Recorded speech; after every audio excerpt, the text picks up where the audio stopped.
ఏఐలో ఇప్పుడు హైటిక్ వాల్వ్కి ఏ విధమైన వాల్వ్ అమర్చాలి అవన్నీ కూడా ఆర్టిఫిషియల్ ఇంటెలిజెన్స్ ద్వారా స్టడీ చేసి దానికి ఎట్లా చేస్తే బాగుంటుంది అన్నట్టు కూడా స్టడీ జరుగుతుంది. సుశీల్ చెప్పినవి కాకుండా ఇంకా ఏంటంటే ఈసీజీ చిన్న విధానం. ఈసీజీ మామూలు చూస్తే మనకు తెలియదు, కానీ ఆర్టిఫిషియల్ ఇంటెలిజెన్స్ ద్వారా ల్యాక్స్ ఆఫ్ ఈసీజీస్ దానికి ఫీడ్ చేసిస్తే ఈసీజీలో మామూలు చిన్న టెస్ట్లో కూడా ఫ్యూచర్లో వీరికి అయోటిక్ స్టెనోసిస్ రావచ్చు, ఈ వాల్వ్ పెరగచ్చు అనేది ఫ్యూచర్ ప్రెడిక్షన్స్ కూడా అది ఎట్లా ఉపయోగపడుతుందానికి స్టడీస్ నడుస్తున్నాయి. అదేవిధంగా ప్రొసీజర్ చేసిన తర్వాత కొందరు సడన్గా చనిపోతుంటారు, పంపింగ్ తక్కువ ఉంటుంది.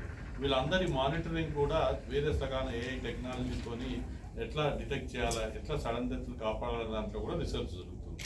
సో సుశీల్ గారు చెప్పినట్టుగా రాకుండా ఎట్లా చేయాలి, అర్లీగా డిటెక్ట్ ఎట్లా చేయాలి, చేసినాక ఏ టెక్నిక్ అన్నిట్లలో వేరే విధానంలో ఏఐ రోల్ ఉందండి. బట్ యాజ్ ఆఫ్ నౌ అయితే we still feel it is evolving stage. మొత్తము ఇంకా ఫ్యూచర్లో చాలా పొటెన్షియల్స్ ఉన్నాయి.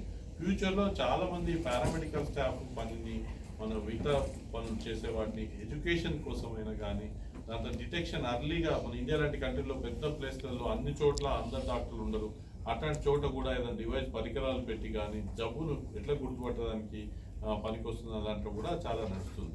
ఈ ఫ్యూచర్లో ఇంకా ఇంకా జీన్ థెరపీ అని, దాని తర్వాత ఒక్కసారి ఒక ఇంజెక్షన్ తీసుకుంటే లైఫ్ టైం రాకుండా చేసేదానికి పద్ధతులు ఉన్నాయని చాలా రీసెర్చ్ జరుగుతుంది.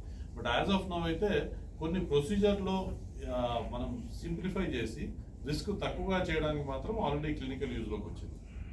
సార్ ఇప్పుడు వంట నూనెల ద్వారా